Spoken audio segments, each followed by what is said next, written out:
Let me ask you a question.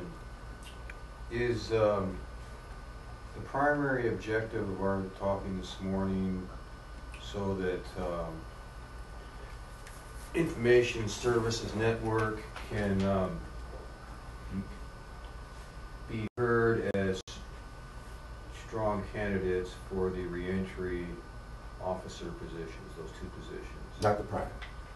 That's one purpose. That's like number 3. Okay.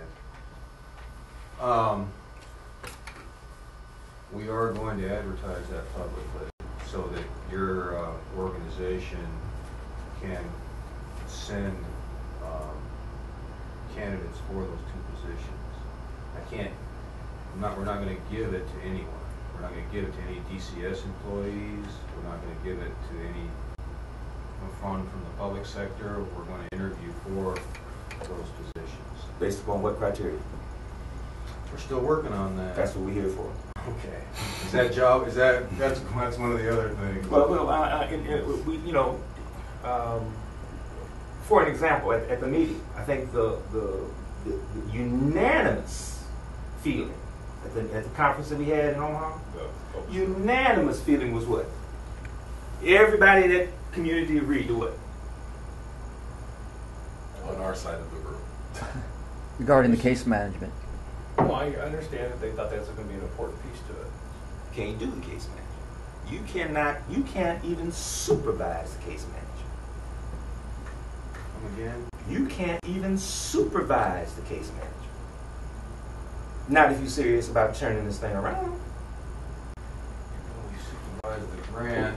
I understand what you're saying, though, that the rules are such that in order for the case management transitional officer, we're talking about the same thing, two names for the same thing, function to be effective as you define it, the department Can't make the criteria. or supervisor.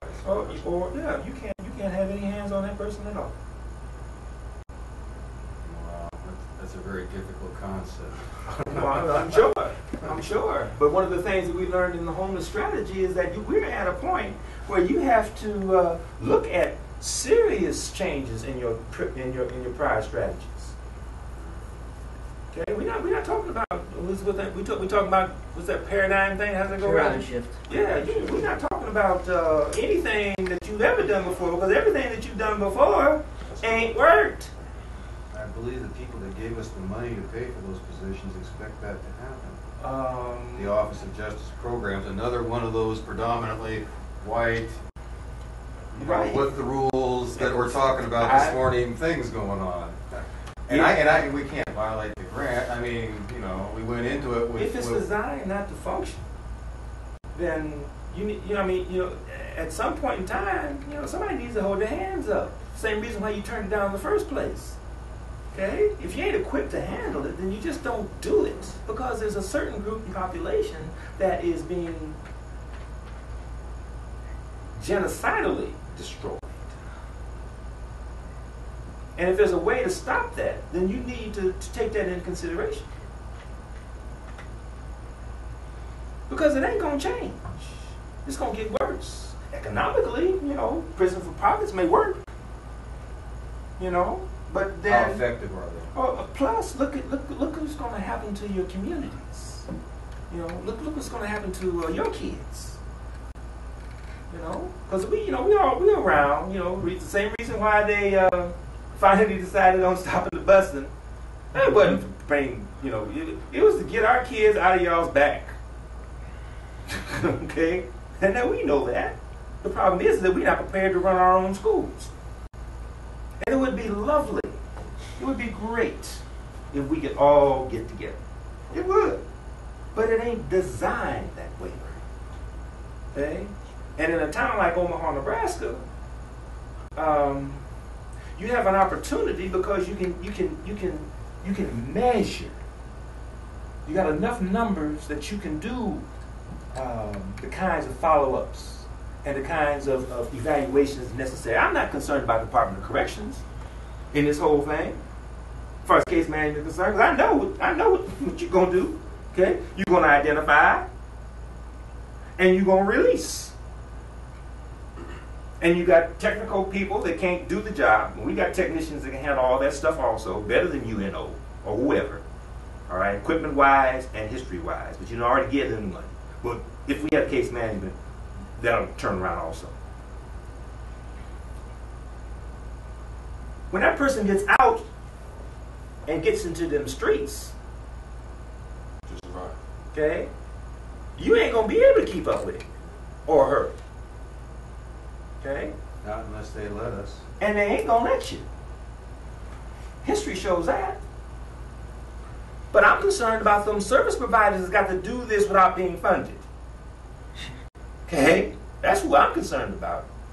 Because if we convince that client, okay, listen, all right, I know you got 3 years left on your time, you could jam it, you know, whatever, so on. But we can walk you through this. And I'll give you my personal guarantee that when I tell you that this service provider is going to provide this, if they don't provide it, heads are going to roll. Because they're going to be your employees. Because they're going to be in our case management system, and we're going to evaluate them and how they perform. And hopefully, depending upon how we can deliver that, if they don't go through some type of competency training, they won't even get the contract to do that. Because on the homeless end, we know where the funding sources are, and we know they're going to put in for those fundings also. But you remember the term I told you about the boundary scanning? You familiar with that term yet? Refresh back. On the national piece, you familiar with the term? I'm not. On the national homeless piece, they have and I'll email you the national piece. It's like, 300 some pages. It's a big piece. At the end of it, not the end of it, around like the last 40 some pages, it's got what they call boundary scanners. And boundary scanners are organizations like ISN that look at the problem, evaluate that problem, and then contact the agency and begin to network, become the conduit for you to connect with those kinds of service providers necessary to get done what you need to get done. It's going to be very crucial who you pick to provide the services. Very crucial. And also evaluate who's where and who's closer and who can be brought up to snuff to what the needs are. These people are burnt out. And they're so used to chasing soft money that it's just another program and just another year or grant or Which people are something. burnt out. Service Human providers. service providers. They're burnt out. Or else they're not. That's what we talk about here. Human service standards in the 80s and the 90s. Most of the people in human service now, they're not there for human service. They ain't because they can't get no job nowhere else. Okay? They don't understand human service. Human service is not leaving your job. A human service worker can't leave their job at home. You think the faith-based service providers are burnt out? They don't have a clue of what they're talking about trying to do. That's why they ain't been running to your doorstep. They don't have a clue. I've seen some pretty viable programs when I toured up in Omaha. It looked very impressive with the Pastor McGee. His Williams repair, please. Thank you. That looked to me like a very well thought out, well run place for people who have substance abuse issues to try and get their head together and get some treatment and get out. So how do you say they don't have a clue? Faith-based. Right. Oh, walk with me here now. What do you mean faith-based? What's We faith? have no faith foundation. Who has no faith foundation? African Americans in this country. You keep making generalizations. No, I'm not. Tell me which part you don't believe. I can show you. And I'm talking like this, Don. I'm I know. All right. But we need to get past some of the generalizations. Well, I'm not. Let me give you an example. Give me an example. My boss, the director of corrections, wasn't born in this country. Came here to come to college. His father, Baptist minister. He maintains a strong faith-based orientation to who he is and his approach to running this agency. And how many other department heads have stayed in the position as long as he has?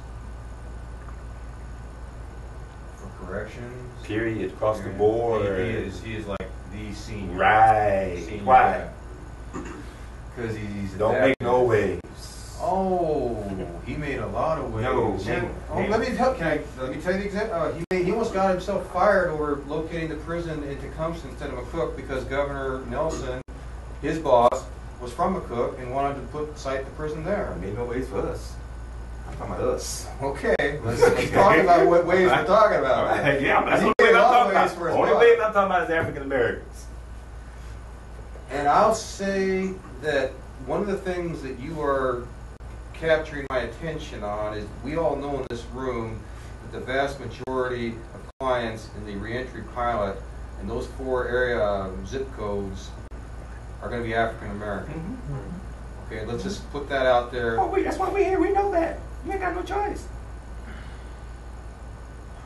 I'm trying in my mind as we're talking this morning to adapt where I can, and you don't think there is any need for adaptation or assimilation of how you think, how you approach the world to this bureaucracy. Our world is different than y'all's world. We know what's going to happen.